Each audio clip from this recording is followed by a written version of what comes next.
겨울 햇살이 부엌 창문을 비스듬히 비추고 있었습니다. 식탁 위엔 김이 모락모락 나는 된장찌개와 고등어구이, 그리고 김노인이 아침 일찍 담근 배추김치가 가지런히 놓여 있었죠. 김노인은 오늘만큼은 가족 모두가 웃으며 밥을 먹는 날이 되길 바랐습니다. 그는 지난 한 달 동안 마음속으로 수십 번 고민 끝에 결심을 내렸습니다. 평생 농사로 모은 돈과 논 한 필지를 팔아 아들 내외에게 집을 사주겠다는 것이었죠. 그의 인생 마지막 큰 결심이라 할 만한 일이었습니다. 이제 너희도 독립해서 편히 살아야지. 김노인의 목소리는 조용했지만 단단한 울림이 있었습니다. 아들 준호는 젓가락을 멈추며 놀란 표정을 지었습니다. 아버지, 그게 무슨 말씀이세요? 그 땅은 아버지 노후자금 아닌가요? 김노인은 허허 웃으며 된장을 숟가락에 떠올렸습니다. 노후는 무슨 노후야? 너희가 편해야 나도 편한 거지. 식탁 위엔 따뜻한 공기가 돌았습니다. 하지만 그 순간 미정의 입에서 나온 한마디가 그 분위기를 깨버렸습니다. 아버님, 집은 혹시 누구 이름으로 하실 건가요? 그 말에 김노인의 손이 멈췄습니다. 고등어의 살점을 발라 올리던 젓가락이 허공에서 멎었죠. 식탁에 앉은 세 사람 모두 눈빛을 주고받으며 얼어붙었습니다. 준호는 당황한 듯 미정을 쳐다보았습니다. 그의 눈빛엔 그 말을 왜 하냐는 신호가 담겨 있었죠. 하지만 미정은 피곤한 표정으로 시선을 내리깔았습니다. 그녀의 목소리는 조심스러웠지만 확실했습니다. 요즘 세상 일이 워낙 변하잖아요. 혹시 모르니까 우리 이름으로 하면 어떨까 해서요. 그녀는 아무 악의 없이 한 말이었지만 김노인의 귀에는 전혀 다르게 들렸습니다. 뭐라고? 내 이름으로? 김노인의 이마에 주름이 깊게 잡혔습니다. 그의 목소리는 낮았지만 분명 분노가 섞여 있었죠. 준호는 급히 말을 꺼냈습니다. 아버지, 미정이 그런 뜻으로 한 말이 아니에요. 그냥 걱정돼서. 그러나 김노인은 대꾸하지 않았습니다. 그의 시선은 식탁 위 찬그릇들 사이를 천천히 훑고 있었습니다. 마치 자신의 인생이 한순간에 부정당한 듯한 표정이었죠. 식탁에 고요가 흘렀습니다. 냄비에서 끓던 찌개 소리만 작게 들릴 뿐이었습니다. 미정은 얼굴이 붉어져 말없이 숟가락을 내려놓았습니다. 준호는 한숨을 쉬며 물컵을 들었다가 내려놓았습니다. 그의 손끝이 떨렸습니다. 김노인은 천천히 자리에서 일어났습니다. 밥맛이 없구나. 그 한마디를 남기고 그는 마당으로 나갔습니다. 문이 닫히자 집안엔 정막이 내려앉았습니다. 아이의 웃음소리도 TV 소리도 모두 멎은 듯 했습니다. 미정은 억울함이 치밀었지만 차마 말을 잇지 못했습니다. 내가 잘못한 걸까? 라는 생각이 머리를 스쳤습니다. 그녀는 식탁을 정리하다 젓가락을 떨어뜨렸고 그 소리가 유난히 크게 들렸습니다. 그날 저녁 동네 장터에서는 벌써 소문이 돌기 시작했습니다.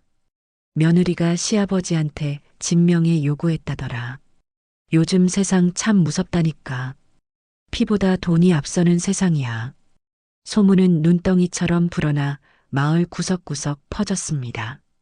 김노인은 그 말을 우연히 들었고 한참 동안 말을 잇지 못했습니다. 그의 얼굴에는 분노보다 더 깊은 상처와 외로움이 서려 있었습니다. 그날 밤 김노인은 마루에 홀로 앉아 담배를 피웠습니다. 달빛이 희미하게 방바닥을 비추고 있었습니다. 내가 뭘 잘못한 걸까?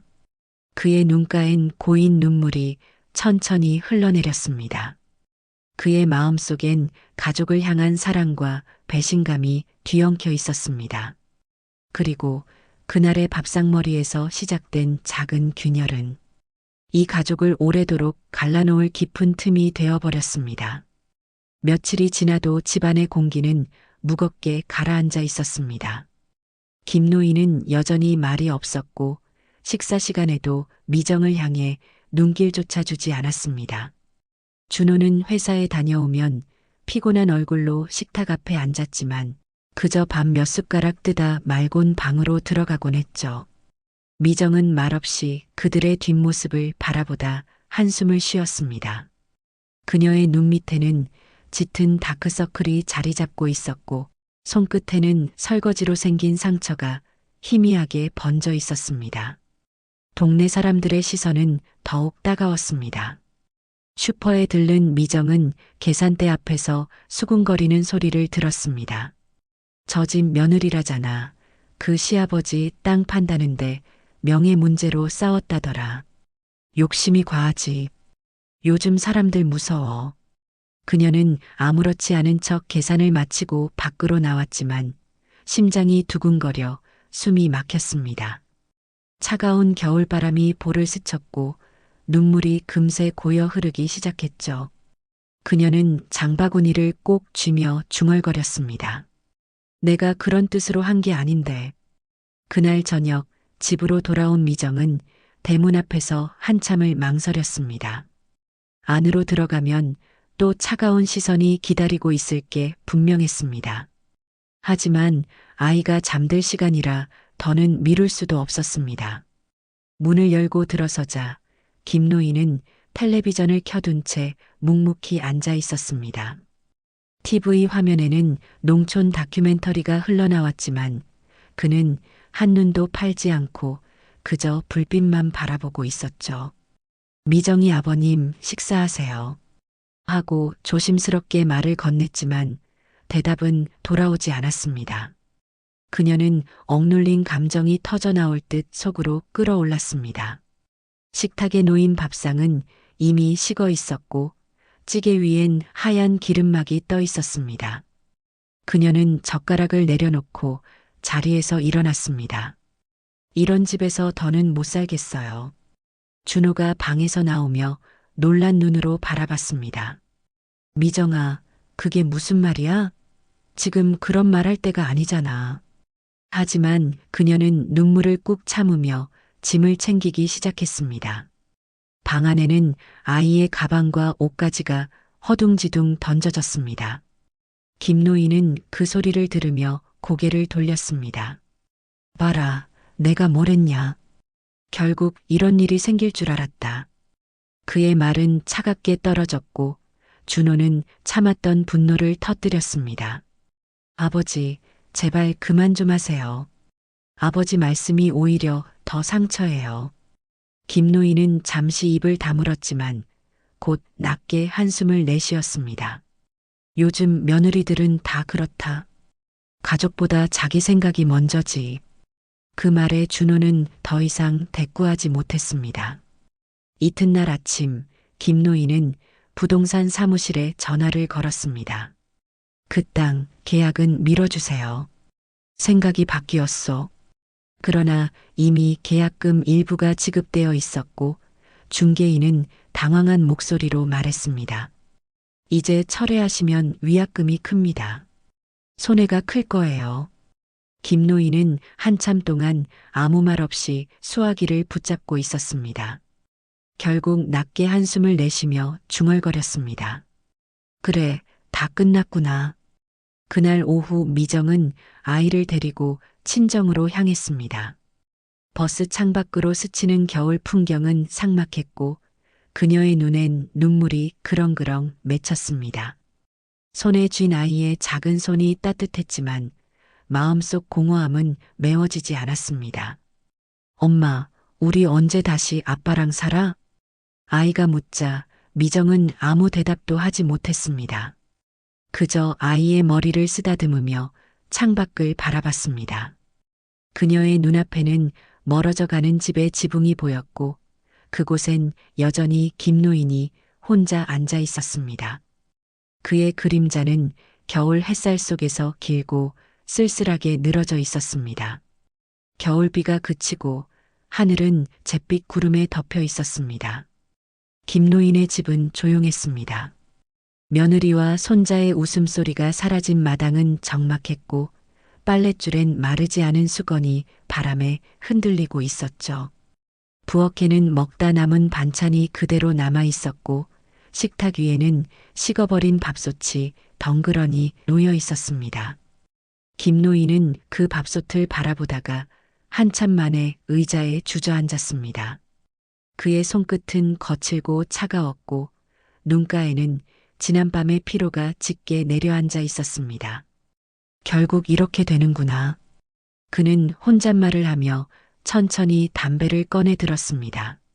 마루 끝에서 피어올린 연기가 허공에 흩어졌습니다.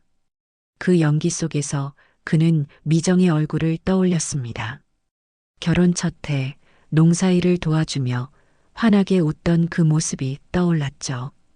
그땐 참 고마운 며느리였는데 언제부터 이렇게 멀어진 걸까? 김노인은 가슴 한쪽이 서늘하게 식는 기분을 느꼈습니다. 방 안에서는 준호가 묵묵히 서류 가방을 정리하고 있었습니다. 회사에서 퇴근하자마자 다시 서류를 펼쳐보는 그에게선 피로와 무력감이 묻어났습니다.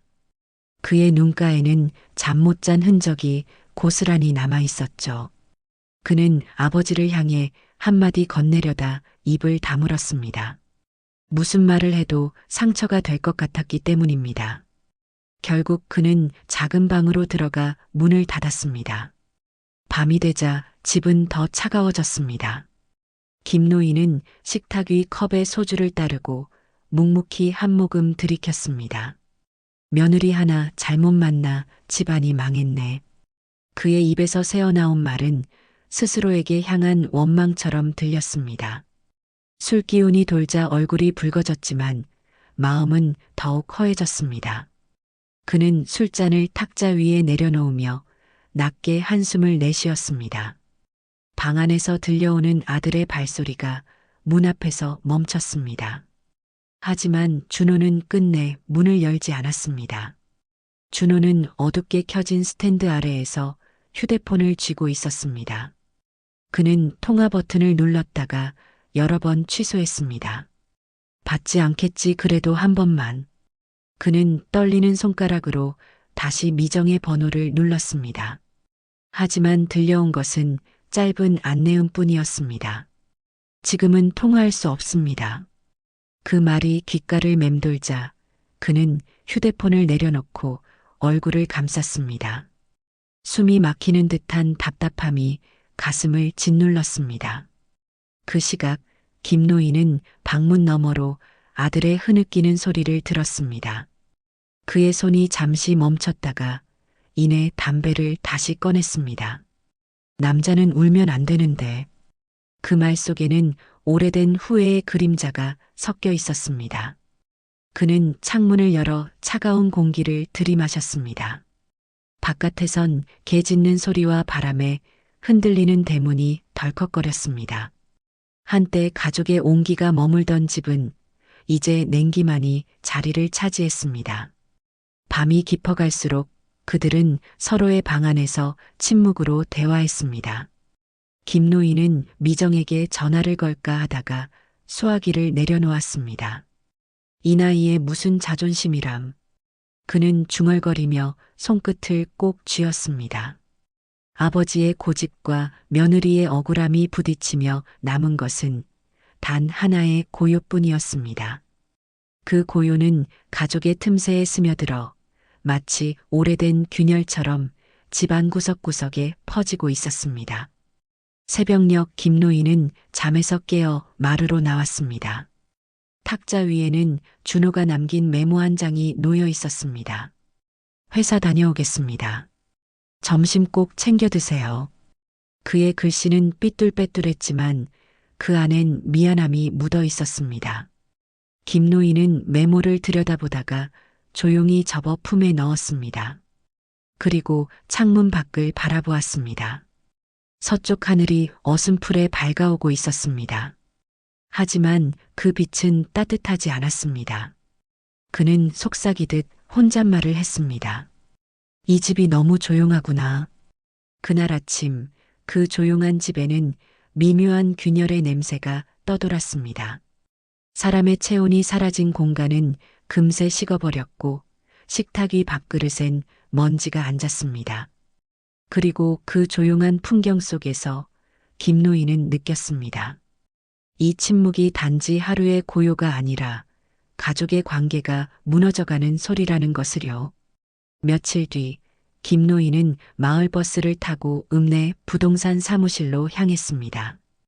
흐린 날씨 탓에 유리창 밖 풍경은 뿌옇게 번져 있었고 버스 안에는 조용한 트로트 노래가 흘러나오고 있었습니다. 그는 낡은 코트를 여미며 창밖을 내다보았습니다. 논을 팔겠다는 결심을 번복했지만 이미 계약금이 오간 터라 돌이킬 수 없다는 걸 알고 있었습니다. 어차피 이렇게 된 거 끝을 봐야지. 그는 스스로를 다독였지만 마음 한켠은 허전했습니다. 부동산 사무실 문을 열자 종소리가 울렸습니다. 사장은 익숙한 웃음을 지으며 일어났습니다. 어르신 오셨어요. 계약 마무리하러 오셨죠? 김노인은 고개를 천천히 끄덕였습니다. 탁자 위엔 이미 서류가 깔려 있었고 잉크 냄새가 은근히 퍼져 있었습니다. 그는 서류를 훑으며 말했다. 이 돈이면 아들 집 하나는 사줄 수 있겠지요. 사장은 계산기를 두드리며 요즘 시세가 많이 내려서 생각보다 조금 적으실 거예요. 하고 덧붙였습니다. 도장을 꾹 눌러 찍는 순간 김노인의 손이 잠시 떨렸습니다. 빨간 도장이 종이 위에 번지며 마치 피처럼 퍼져갔죠. 그는 그 색을 가만히 바라보다가 한숨을 내쉬었습니다. 내 평생 이 땅만 바라보고 살아왔는데 말끝이 흐려졌습니다. 사장은 서류를 챙기며 형식적인 미소를 지었습니다. 이제 다 끝났습니다. 입금은 내일 오전에 들어올 거예요. 그 말이 끝나자 김노인은 천천히 자리에서 일어났습니다. 어깨는 축 늘어져 있었고 그의 걸음에는 묵직한 세월이 묻어났습니다. 밖으로 나오자 회색 하늘 아래 찬 바람이 불었습니다. 그는 코트를 여미며 읍내 은행으로 향했습니다. 통장에 입금된 돈을 확인한 후 일부를 인출해 흰 봉투에 넣었습니다. 그 돈은 아들 준호가 갚지 못한 대출의 일부였습니다. 김노인은 은행 창구 직원에게 서류를 내밀며 담담히 말했습니다. 이 계좌로 갚아주세요. 제 이름은 안 남게요. 직원은 놀란 눈빛으로 그를 보았지만 아무 말 없이 고개를 끄덕였습니다. 집으로 돌아오는 길, 김노인은 마을 어귀에서 담배를 한 갭이 피웠습니다. 연기가 하늘로 퍼지며 사라지는 걸 보며 그는 중얼거렸습니다. 돈이 다 뭐라고 결국 마음 하나 못 사는구나. 그의 발밑에는 낙엽이 바람에 흩날렸습니다. 그는 고개를 숙인 채 천천히 걸음을 옮겼습니다. 집에 도착하자 텅 빈 마당이 그를 맞이했습니다. 미정이 가꾸던 화분에는 마른 잎만 남아 있었습니다. 그는 천천히 거실로 들어와 통장을 책장 깊숙이 넣었습니다. 그 옆에는 오래된 가족 사진이 있었습니다. 사진 속 미정은 활짝 웃고 있었고 준호는 그 옆에서 아이를 안고 있었습니다. 김노인은 그 사진을 바라보다가 손끝으로 먼지를 닦아냈습니다. 이때가 좋았는데 그의 목소리는 거의 들리지 않았습니다. 해질 무렵 이웃집 김씨 아줌마가 담 너머로 말을 걸었습니다. 아이고, 김어르신. 땅 팔았다면서요? 며느리 때문에 헐값에 내놨다던데요? 그 말에 김노인은 말없이 고개를 끄덕였을 뿐이었습니다. 속으로는 사람 말이란 게 참 빠르구나 하고 생각했습니다. 아줌마가 떠난 뒤 그는 그 자리에 한참을 서 있었습니다. 눈앞에 석양이 비쳤고 붉은 빛이 마당 한가운데를 물들였습니다. 그 빛 속에서 그는 다시 한번 논두렁을 거니는 자신의 젊은 날을 떠올렸습니다. 삶의 전부였던 그 땅이 이제 남의 손에 넘어갔다는 사실이 가슴을 저며왔습니다. 밤이 되자 그는 마루에 앉아 봉투를 꺼냈습니다. 그 안에는 남은 현금 몇 장과 함께 짧은 메모가 들어 있었습니다. 언젠가 미정에게 건네줄 돈. 그는 그 글씨를 바라보다가 조용히 웃었습니다. 그 웃음은 슬펐지만 이상하게도 평온했습니다. 그는 봉투를 다시 접어 책장 안쪽에 넣었습니다. 그리고 혼잣말처럼 중얼거렸습니다. 그래도 가족이니까 아직은. 그날 밤 바람은 더욱 거세게 불었습니다. 지붕이 삐걱거렸고 문틈으로 찬 공기가 스며들었습니다. 김노인은 두 손을 무릎 위에 올려놓고 조용히 눈을 감았습니다. 그의 귀에는 여전히 미정의 목소리가 들리는 듯 했습니다. 혹시 모르니까 우리 이름으로 하면. 그 한마디가 아직도 귓가에 남아 그를 놓아주지 않았습니다. 그의 마음은 무겁고 집안은 더 깊은 침묵으로 잠겨들었습니다. 초겨울의 바람이 한층 매서워진 어느 날 미정은 친정집 작은 방에서 뒤척이고 있었습니다. 얇은 전기장판이 깔린 바닥은 따뜻했지만 마음은 냉기처럼 차가웠습니다. 아이의 숨소리가 고르게 들려왔고 그녀는 조용히 몸을 일으켜 가방을 열었습니다. 그 속에는 준호의 통장이 있었습니다. 며칠 전 옷 정리를 하다 우연히 발견한 것이었죠. 남편 통장을 내가 왜 보고 있나 스스로에게 묻고 싶었지만 이상하게 불안한 마음이 그를 붙잡았습니다. 조심스레 통장을 펼친 순간 그녀의 눈동자가 흔들렸습니다. 거기엔 보지 못한 입금 내역이 찍혀 있었습니다. 입금자 김 금액 500만 원. 그리고 그 아래엔 또 다른 내역이 이어졌습니다. 대출 상환 김노인. 그녀의 손이 떨렸습니다. 몇 번이고 금액을 확인했지만 분명 김노인이 아들 대신 대출을 갚고 있었던 것이었습니다. 이게 다 아버님 돈이었단 말이야? 입술이 마르고 가슴이 콱 막히는 듯 했습니다. 그녀는 한참을 멍하니 앉아 있다가 자리에서 벌떡 일어났습니다. 급히 옷을 챙기고 아이를 친정 어머니에게 맡긴 뒤 택시를 잡아탔습니다. 창밖엔 겨울비가 내리고 있었습니다. 와이퍼가 빠르게 움직였지만 앞이 제대로 보이지 않았습니다. 미정의 머릿속은 온통 혼란뿐이었습니다. 아버님은 나 때문에 상처를 받으셨는데 나는 진실도 모르고 원망만 했네. 그 생각이 가슴을 깊게 파고들었습니다. 택시는 시대갑 골목에서 멈췄습니다. 낡은 대문은 잠겨 있었고 창문 틈새로는 희미한 불빛 하나만 새어나왔습니다. 그녀는 초인종을 눌렀지만 아무런 응답이 없었습니다. 바람에 흔들리는 현관문이 덜컥거리며 싸늘한 소리를 냈습니다. 그녀는 대문 앞에 서서 한참을 기다리다가 결국 주저앉았습니다. 이웃집 할머니가 지나가며 말을 걸었습니다.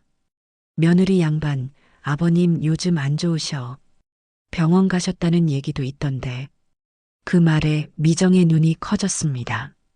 병원요? 어디 병원인지 혹시 아세요? 하지만 할머니는 고개를 저으며 그건 잘 모르겠네. 하고 발길을 돌렸습니다. 미정은 곧장 준호에게 전화를 걸었습니다. 전화는 몇 번 울리다 받았습니다. 준호야, 아버님 어디 계셔? 병원에 계신다며? 그러나 들려온 것은 짧고 냉정한 대답뿐이었습니다. 그걸 왜 물어? 무슨 소리야? 나도 가서 뵈야지. 몰랐어. 나 정말 몰랐어. 준호의 목소리는 차가웠습니다. 이제 와서 그런 말해서 뭐해? 아버지 마음 다쳐서 누워 계신데 당신 때문에 생긴 일 아냐? 뚝 신호음이 끊겼습니다. 휴대폰을 쥔 미정의 손끝이 파르르 떨렸습니다. 그녀는 그 자리에서 주저앉아 고개를 숙였습니다. 버스 정류장 옆 의자에 앉은 그녀의 어깨가 작게 흔들렸습니다. 눈물이 멈추지 않았고 코끝이 시려웠습니다. 길가로 낙엽이 굴러가고 거리의 사람들은 바쁘게 걸음을 옮겼습니다. 누구도 그녀를 쳐다보지 않았습니다. 그녀는 손등으로 눈물을 닦으며 낮게 중얼거렸습니다. 나는 욕심이 아니었어요. 그냥 가족을 지키고 싶었을 뿐인데. 지나가던 아줌마 둘이 그녀를 힐끗 보며 수군거렸습니다. 저 사람 저기 앉아있는 며느리라잖아. 시아버지 땅 판다더니 결국 쫓겨났다더라. 그러게 말이야. 욕심 부리면 꼭 그렇게 되더라니까. 그들의 웃음 섞인 목소리가 귓가를 파고들었습니다. 미정은 얼굴을 두 손으로 감싸 쥐었습니다. 심장이 쿵쾅거렸고 숨이 막혀왔습니다. 그녀는 울음이 목 끝까지 차올랐지만 끝내 소리를 내지 못했습니다. 어둠이 깔릴 무렵 버스가 멈춰섰습니다. 그녀는 무거운 발걸음으로 버스에 올랐습니다. 창밖으로 스치는 불빛이 눈처럼 흩날렸습니다. 도시의 밤은 여전히 분주했지만 그녀의 마음속은 텅 비어 있었습니다. 그녀는 고개를 떨군 채 속삭였습니다. 아버님 미안합니다. 정말 몰랐어요. 그녀의 귓가에 버스 엔진 소리만 남았습니다. 그리고 그 소리 사이로 들리지 않는 울음이 조용히 흩어졌습니다. 그날 밤 미정의 눈에서는 눈물이 마르지 않았습니다. 하지만 그 눈물의 끝에는 이제 진실을 바로잡아야 한다는 결심이 피어오르고 있었습니다. 그날 새벽 집안은 이상하리만큼 조용했습니다. 준호가 출근 준비를 하던 중 마루에서 묘한 소리가 들렸습니다. 문을 열자 김노인이 의자에 기대어 앉은 채 가슴을 움켜쥐고 있었습니다. 아버지! 준호가 소리치며 달려갔습니다. 김노인의 얼굴은 창백했고 입술은 푸르게 질려 있었습니다. 손끝이 차가웠습니다. 준호는 급히 구급차를 불렀고 몇 분 뒤 사이렌 소리가 골목을 울렸습니다. 응급실 안은 소란스러웠습니다. 의사와 간호사들이 분주히 움직이며 김노인을 침대 위에 눕혔습니다. 준호는 문 앞에 서서 손을 꽉 쥐고 있었습니다. 심장 모니터에서 불규칙한 소리가 들려올 때마다 그의 얼굴은 더 하얘졌습니다. 심근경색 초기입니다. 지금은 안정을 취하셔야 합니다. 의사의 목소리는 단호했지만 그 말 한마디가 준호의 마음을 무너뜨렸습니다. 그는 의자에 털썩 앉아 머리를 감쌌습니다. 며칠이 지나도 병실의 공기는 싸늘했습니다. 김노인은 산소줄을 낀 채 누워 있었고 창문 사이로 겨울 햇살이 희미하게 비쳐들었습니다. 준호는 자리를 지키며 조용히 아버지를 바라보았습니다. 아버지, 이제 좀 나으셔야죠. 그의 목소리는 작았지만 간절했습니다. 그러나 김노인은 대답 대신 눈을 감은 채 숨을 고르고 있었습니다. 그의 손등에는 주사 바늘이 꽂혀 있었고 혈관이 가늘게 떨리고 있었습니다. 며칠 뒤 병실 문이 살짝 열리더니 미정이 들어섰습니다. 두 손에는 과일 바구니가 들려 있었고 얼굴에는 망설임이 가득했습니다. 준호는 놀란 눈으로 그녀를 바라보았지만 아무 말도 하지 않았습니다. 두 사람 사이에는 침묵만이 흘렀습니다. 미정은 조용히 병상 곁으로 다가가 과일을 내려놓았습니다. 그리고 손끝으로 김노인의 이불을 다정하게 펴주었습니다. 아버님 많이 아프셨죠? 그녀의 목소리는 떨렸습니다. 그러나 대답은 없었습니다. 김노인은 눈을 천천히 떴습니다. 그의 시선이 미정을 향했습니다. 그러나 그 눈빛에는 따뜻함보다는 무거운 그늘이 깔려 있었습니다. 입술이 조금 움직였지만 결국 아무 말도 하지 않았습니다. 그녀는 억눌린 감정이 올라왔지만 꾹 삼켰습니다. 잠시만 뵙고 갈게요. 그녀는 그렇게 말하며 조용히 뒷걸음질 쳤습니다. 간호사가 병실로 들어오며 미정에게 미소를 지었습니다. 며느님 참 착하시네요. 요즘 이렇게 챙겨오는 분도 드물어요.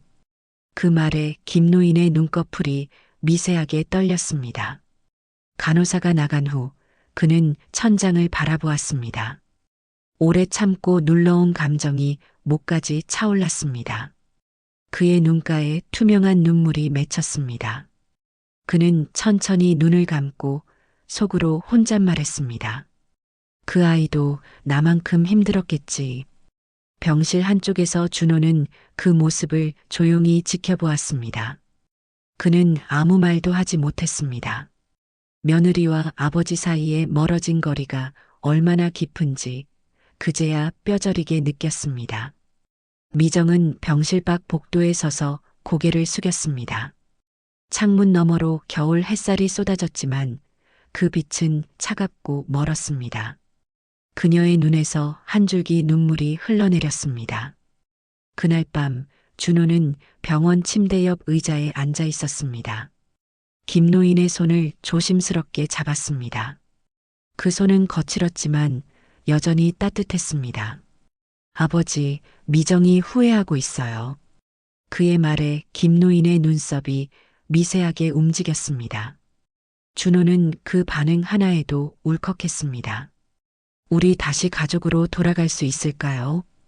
그는 대답을 기다렸지만 들려온 것은 산소기계의 일정한 호흡음 뿐이었습니다.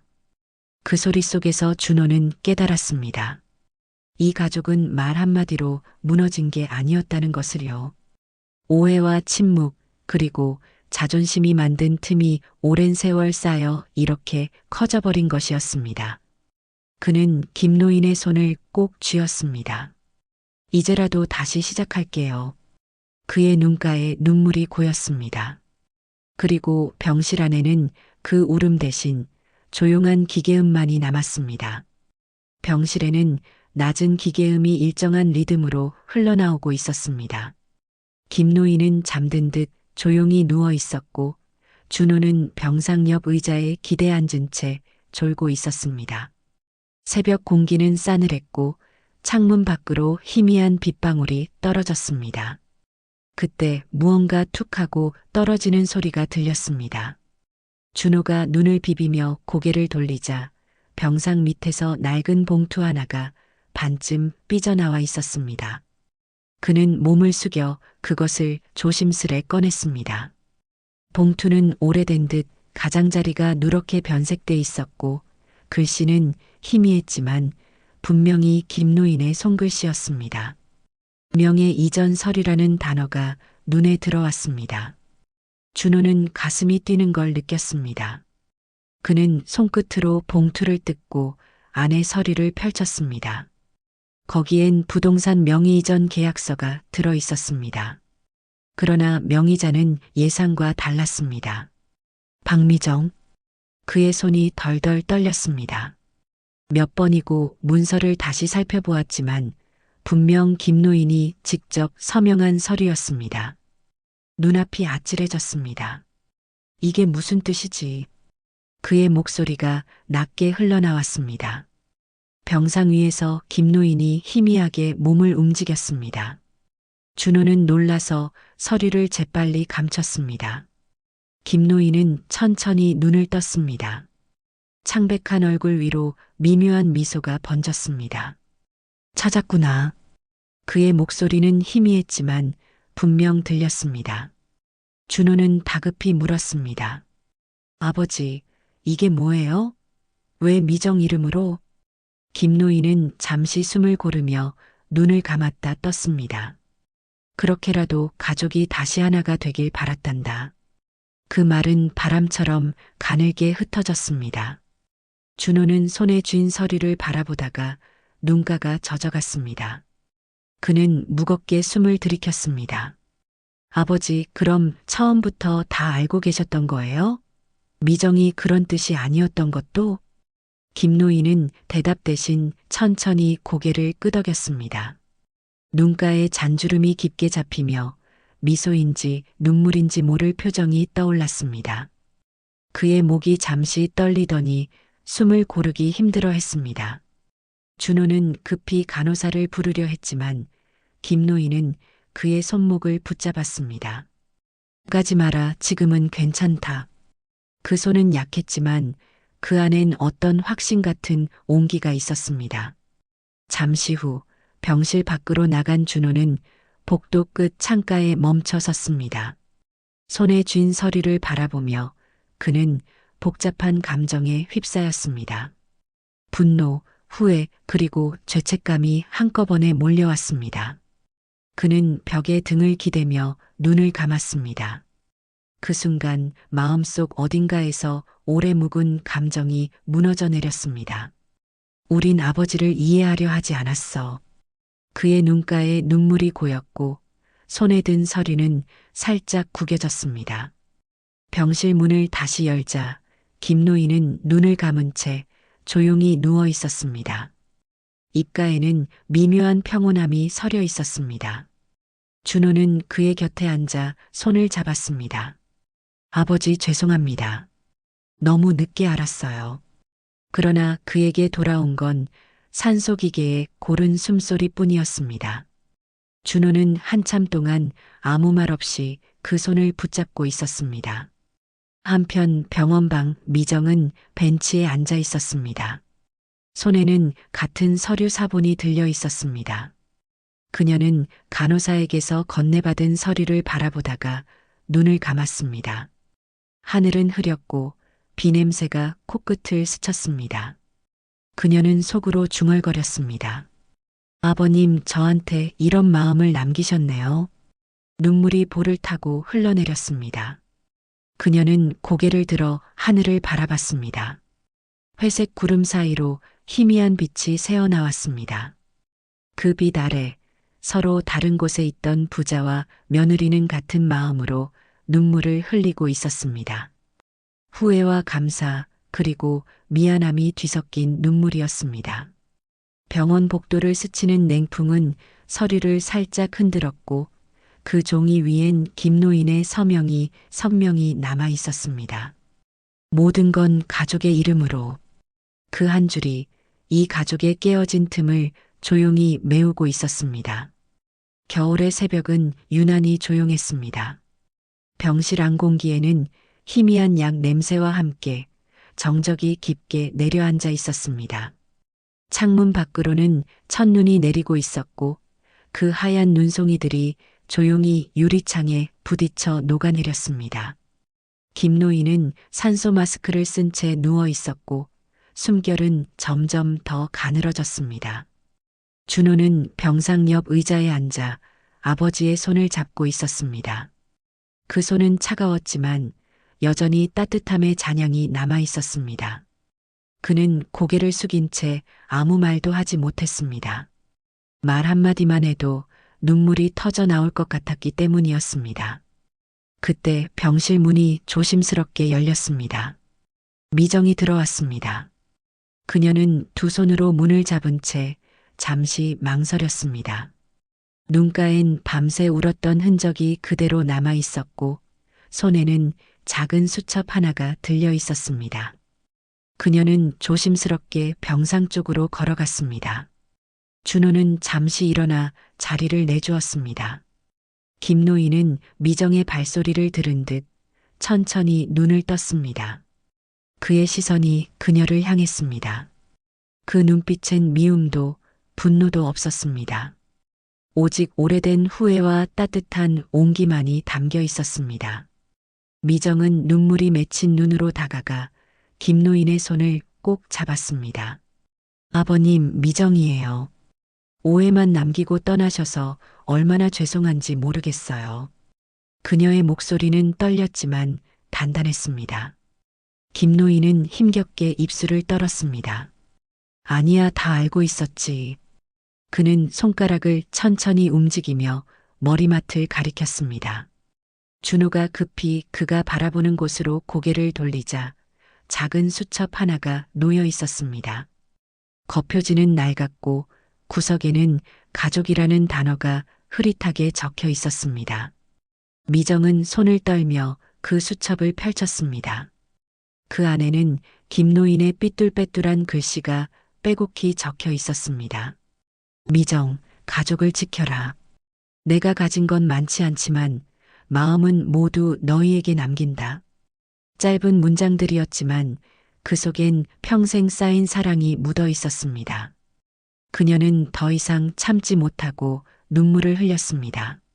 아버님, 왜 이제야 이런 걸 남기셨어요? 그녀의 울음에 병실 안의 공기가 흔들렸습니다. 김노인은 힘겹게 숨을 고르며 손을 들어 올렸습니다. 그의 손끝이 미정의 머리 위로 닿았습니다. 그는 미소를 지으며 마지막으로 입을 열었습니다. 이제는 행복해야지.